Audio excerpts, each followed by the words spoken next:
Today is Chavtes Tevis, Tavshenayin Gimel, Erev Rosh Chodesh Shvat, and we are in the Teres Menachem Sefer HaMa'amorim Tavshen Yud Aleph Tavshen Yud Beis, in the Mamar Vayedaber Zos Chukas Hatorah of Shabbos Pashas Shmini, Pashas Porah, Tavshen Yud Aleph, and we are on page Nun Daled, in the middle of Ois Hey, in the middle of chapter 5. We are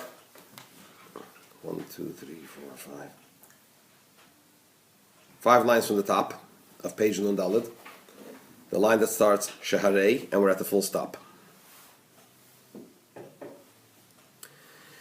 We're in the middle of discussing, learning about Rotzav Hashev, leaving and returning, the phenomenon that exists in all of creation and in the godly energy that sustains all of creation.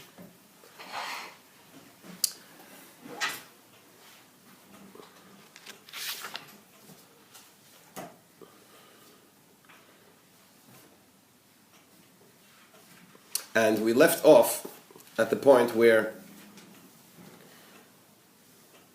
the Rebbe was discussing this idea of Rotzav Hashev, leaving and returning, as it is in mitzvahs, as it is in Torah, and as it is in mitzvahs.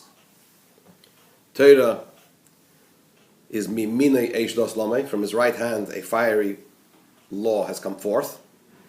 Water, the right and fire, the right hand, the right side, and fire is Rotzav Hashev. The fire is Rotzav, the leaving dimension, and the giving, the chesed, the yamin, the right, is the shoiv, the returning dimension. In mitzvahs as well, we find leisasa and esa, the non-active mitzvahs that we perform by withholding ourselves from doing certain activities, the leisasa, and then we have the asay, the active mitzvahs, the mitzvahs which we perform through certain activities. What part of Torah is Rotza and what part is Shov? He doesn't define that here, but in the context of the pasuk, because he's focusing more on mitzvahs, because of the chukah of Porah Aduma. But in Torah you also find these two elements. You find the element of Torah which is Yimin, Miminoi, the pasuk that defines Torah in V'zeis HaBracha, Miminoi eish dos lamei, from his right hand. But in reality, I know what the pasuk says. What in reality, you learn Torah. I mean, what's when do you have Rotza and Shov? Generally, the Rotzav Hashev in Torah would be like the difference between Torah and mitzvahs. The Torah dimension of Torah and the mitzvahs dimension of Torah. Torah is learning for yourself, and mitzvahs is acting within your environment. In Torah, it's in mitzvahs itself, you also have esa and leis esa.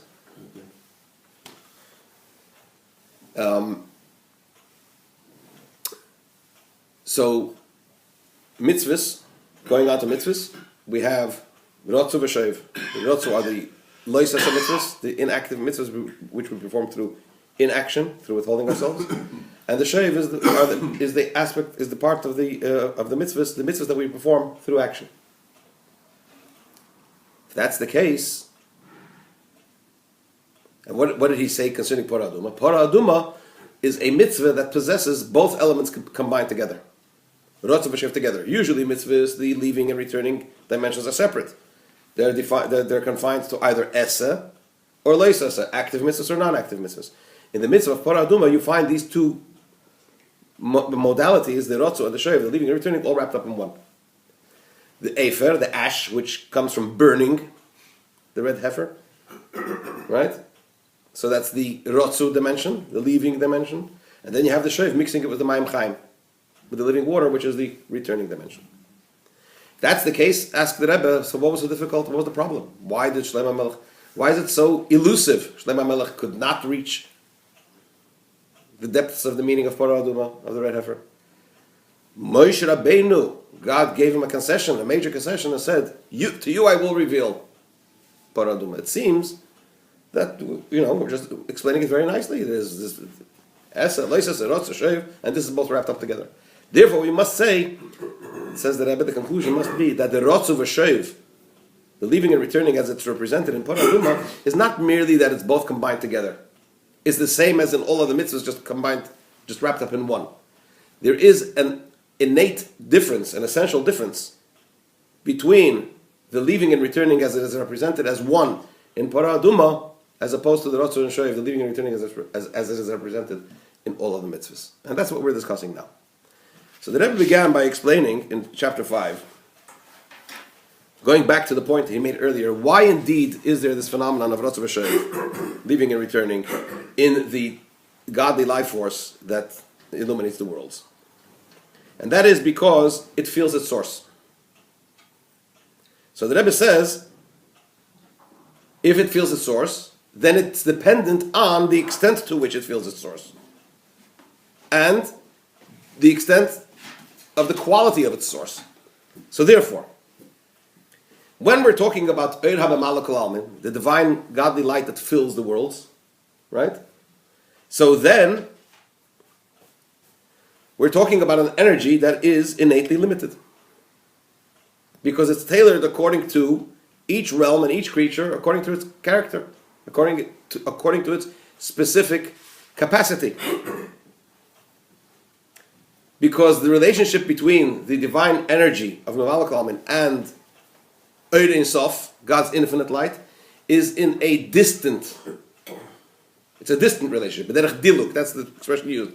There's a jump, there's a leap between the Eir Ein Sof, the infinite energy, godly light, and the Eir HaMemalek Almin, because the godly light of Eir HaMemalek Almin that fills the world comes through the tzimtzum, the first contraction. And that causes the relationship between that and its source to be b'derech diluk, a more distant one.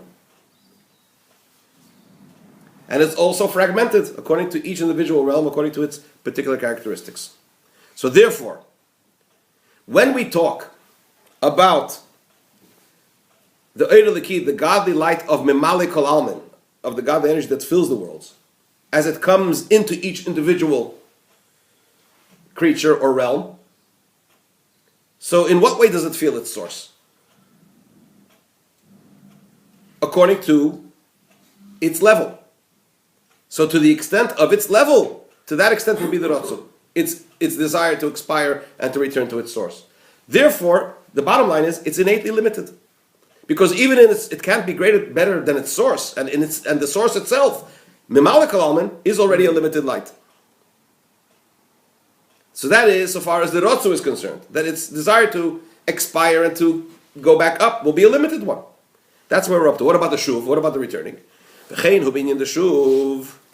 So too it is when we talk about the returning aspect of this level of Memalek Almin, the divine energy that's derived from Memalek Almin. It's in a way that the light settles in the kli, in the vessel. Behis yashvus mamish, literally settles. Right? Why? So when it returns, what happens to this godly light that emanates from Memalek Almin, from the level of godliness that fills the world? When it comes down into the realm that it illuminates and it gives life to, it's settled. Why? Because innately it is a divine energy which is tailored in accordance to what? To the realm and to the level and to the vessel in which it rests and in which it illuminates. Yeah. So that is, so far as the Ratzon V'Shoyev, the leaving and returning in the sphere of Memalek Almin, in the divine energies that emanate from Memalek Almin, the level of godliness that fills the world.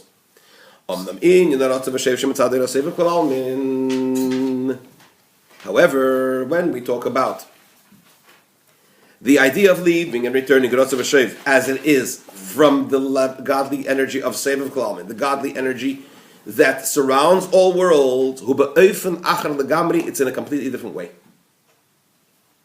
Dihine, and the Rebbe explains. Sevav Klalmin. Okay, before we go into this, I would just want to say something by way of introduction, a bit easier to follow inside. You're all familiar with the fact that the Kabbalistic language that before God created the world, when it came up in God's desire to create the worlds, Haya Eir Ein Sof Memalek Kol Makom Achol, God's infinite light filled the entire void. And for the purpose of creation, He made a tzimtzum. He contracted His infinite light to the sides, notionally, but this is the language used. And what remained was an empty space, a void. and then he drew down kav v'chut, a line of light, a beam of light, from the Ein Sof, which was pushed to the sides, and he beamed it down. He literally drew it in to the empty void. That's the kav. That's the beam of light. That kav is the source of Eram Amal Kalaman. Now we also know there's Seviv Kalaman. That kav, that line of light, is the source of the godly energy that fills the worlds, that's tailored according to the worlds. That's the signification of the significance of a line going from up to down. Notionally, there's an up and there's a down, right? So it means that there are already levels. What about this space that we left behind? What's that the source of? Just a second. Let me go back to this point just a second. I just want to give the hakdama to what we're going to say here. Now, aside, this kav is also known as yosher. The terminology used in Kabbalah Chassidus means the godly energy that comes down straight, in a straight line. Yosher. There is also a divine energy known as igulim, circles. Generally speaking, this is the difference between mimali kolalmin and sevav kolalmin. You have a divine energy that fills the worlds, yosher, which means there is a higher and a lower, an up and a down, a before and an after, an earlier and a later, levels. But then there is igulim, circles, which is the idea that the godly energy that hovers around everything. So just like you have the godly energy, the Ein Sof, that the outer circle of it all, the Igul Hagodol Shalifnei Hatzimtzum, the great big circle that surrounds everything, you have concentric circles. Okay? And the way it works is like this. You have the Igul Hagodol, then you have the void, you have the big circle, and inside you have this void that was created by the Tzimtzum, that pushed to the sides. Then God drew down a kav, a beam of Ein Sof, that comes through into the Tzimtzum. However, it doesn't come just straight down. There's a small drawing down, and then a circle is formed. Another drawing down, another circle is formed. Another drawing down, another circle is formed. 10 igulim. 10 circles, generally. Now, we know that there is Olam is Ein Sof, so there are circles within circles within circles within circles within circles, right? The very central, innermost circle is the world as we know it. Our Olam Hazeh HaGashmi, our physical world. That's the end of it all. Okay? So you have the Yosher and you have the Igulim. The point being, this is what Reb Chaim Vital says in Kisvei Arizal, this is what he says, basically, that once God drew down the Kav, all Igulim, all circles, go via the Kav. So, as mentioned, the Ein Sof comes down. Think of the Kav, of this line of light, like a tube, which branches off to the sides. Okay? Now there are two streams of energy that come down through this Kav. There is the limited one, which is measured according to the worlds, which is the source of Memal Kalamin. The Igulim is an inherently higher, substantively, essentially, different type of energy. It's not just the same energy being beamed down and being beamed into circles. It's two types of energy that are beamed through this kavachut. So, on the one hand, the kavachut, this divine beam of light, this divine line of godliness, is a limited one. That is the divine energy which is represented in this kav. That's what the kav is all about, in this line. The limited divine energy, limited according to the worlds.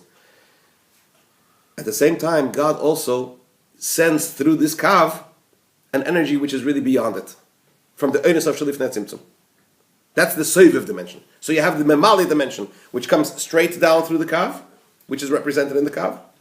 Then you have a Soviv dimension, a godly energy which is beyond the worlds, which surrounds the worlds, which only goes via the kav, but is not part of the energy as it's represented in the kav. It's not part of that limited energy. Okay? So again, you have the Igul HaGodel, Ein Sof, which is beyond everything.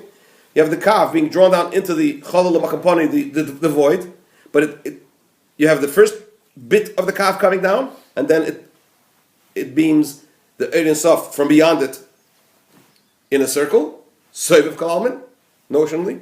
A little more, again, another circle, and so on and so forth. Are these two different paradigms, the Kav and the Igulim, or they actually work together? This is how the Kav works. This is the template, Igulim v'Yesher. Right.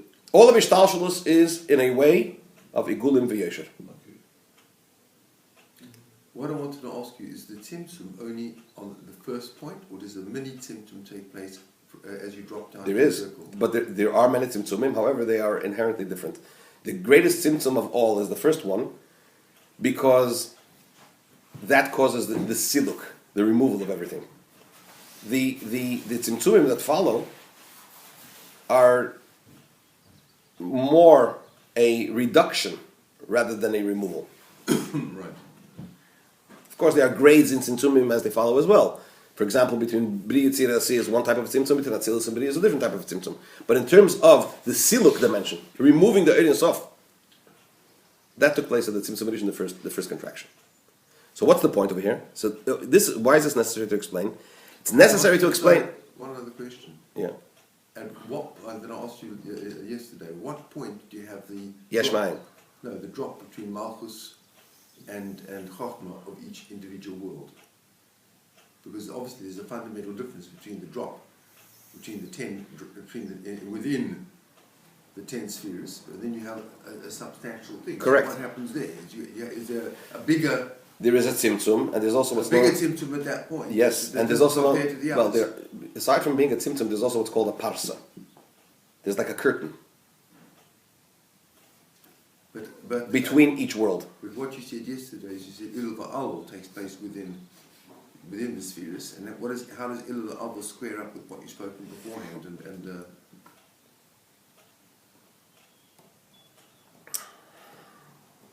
Let's put it this way. When we talk about Ilu V'Olu and Yesh Ma'ayin, just to be brief, there is full-blown Yesh Ma'ayin, ex nihilo, which is the jump between the ether and physicality, physical matter. That's ex nihilo, that's full-blown. You said the ether, between the ether and the together. Yes. Ether, heifer. Yes, that's Put it into the mix. Anyway. Iceberg Goldberg. Exactly.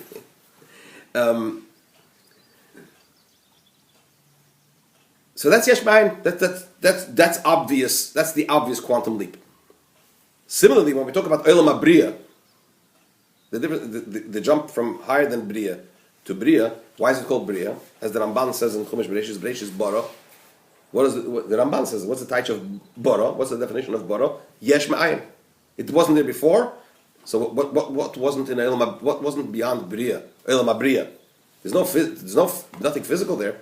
It's all spiritual. So why is it called Briya? Because you already have creatures. What do you have? Angels. Angels. So that's also Yesh Ma'ayin.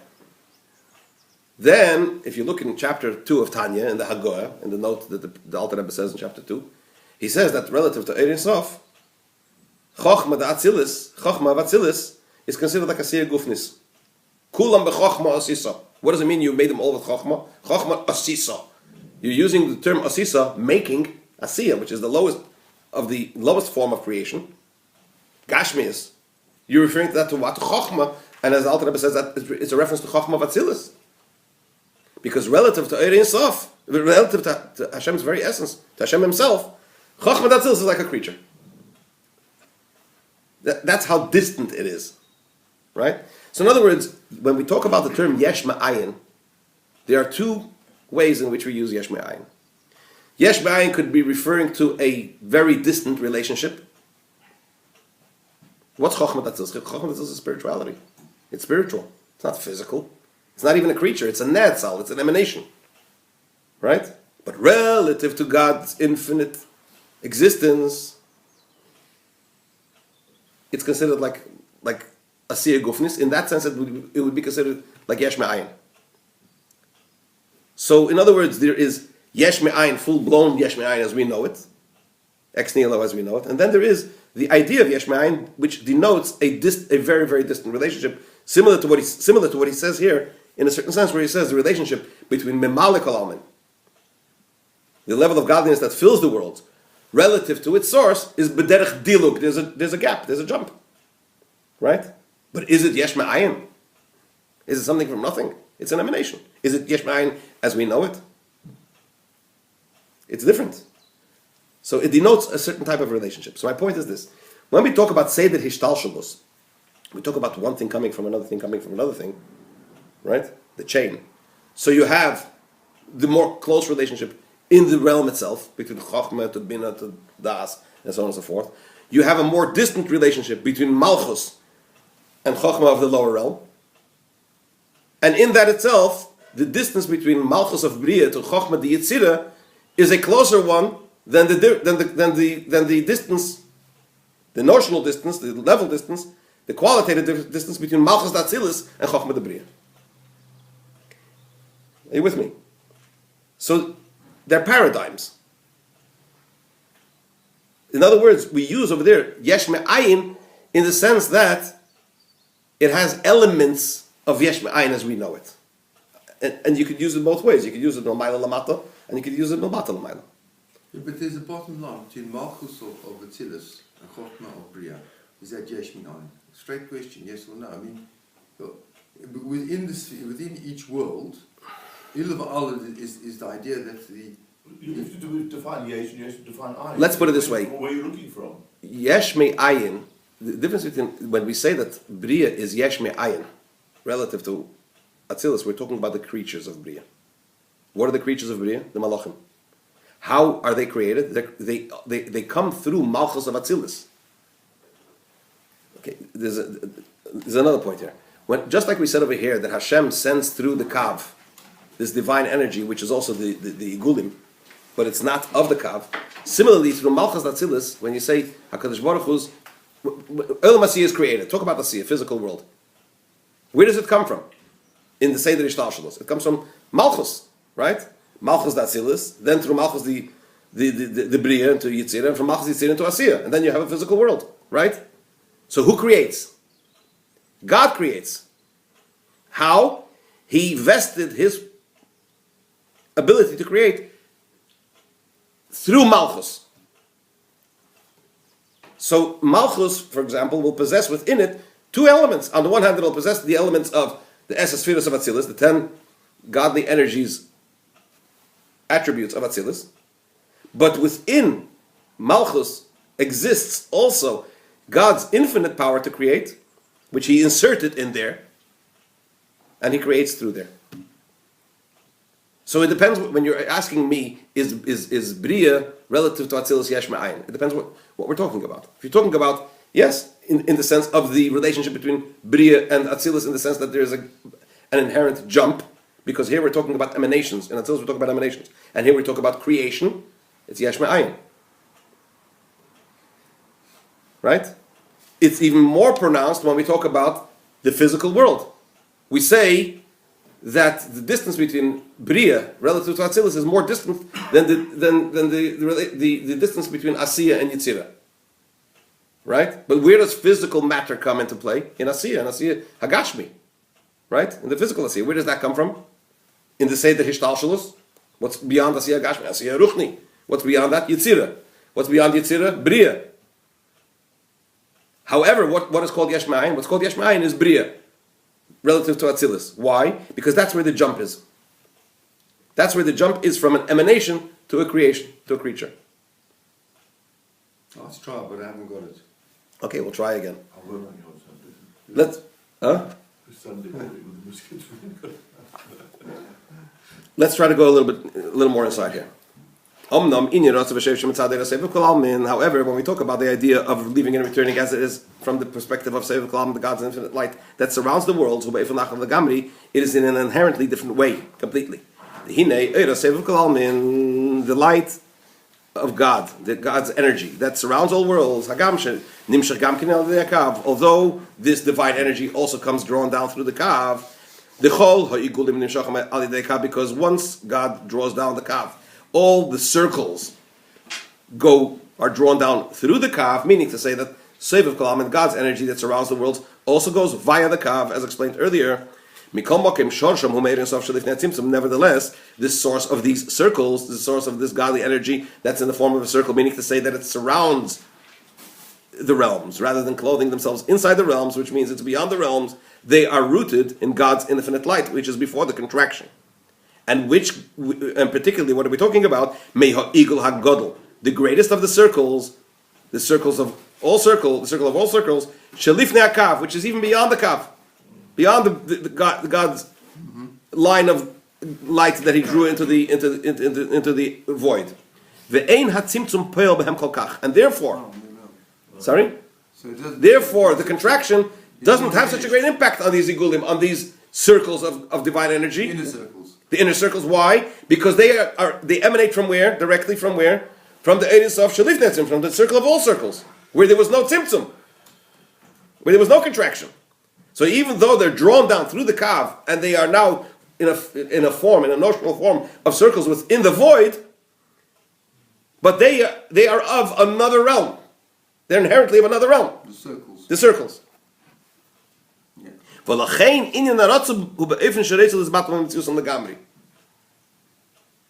Therefore, when we talk about them being in a mode of leaving, it's in a mode that they want to become totally nullified. Why? Because as mentioned before, the extent of the rotzu, the quality of the rotzu, the type of leaving that you will find in the divine energy that has been drawn down will be similar to its source. So in Mamar Vayedaber, in the divine energy that comes from the level of godliness that fills the world, since its source is limited and gives room for existence outside of it, and that's the whole purpose of Mamar Vayedaber, of the divine energy that fills the worlds. Therefore, what comes from this Mamar Vayedaber, in other words, the divine energy that comes from the Kav, is drawn down from the Kav into the world, will not want to expire in a way that it wants to become completely nullified and non-existent. Why? Because its source gives room for existence. Its source is there to say Mamar Vayedaber, to fill the worlds. That's what it is. Whereas Seviv Kalamin, when we're talking about the eagle, so you're talking about the divine energy that comes from the realms of the igulim, of the circles, when that emanates and it feels that it wants to go back to its source, what does it feel? It wants to expire. Because its source is in a mode of eagle, of beyond realms, beyond worlds. Because in its source, there is no room for the other at all. That's so far as the Rotzu is concerned. V'gam hashuv, and also when we talk about this divine light that emanates from Seviv Kalamin, when it returns to the realms that it surrounds, it's not in a mode where it settles into the vessel. What does it bring? How does it affect? How does it affect the vessels? When the Seviv Kalamin comes into the realm that it surrounds? Not that it settles in the vessels, it nullifies the vessels. Why? Because it comes from a source that is inherently and innately and essentially beyond realms. Yeah. So therefore, the Rotz of Hashev, the leaving and returning, so far as Seviv Kalamin is concerned, so far as the godly energy that surrounds worlds, the realms is concerned, is innately and in its essence different. It's a different type of leaving and returning that you'll find in Mamar Vayedaber.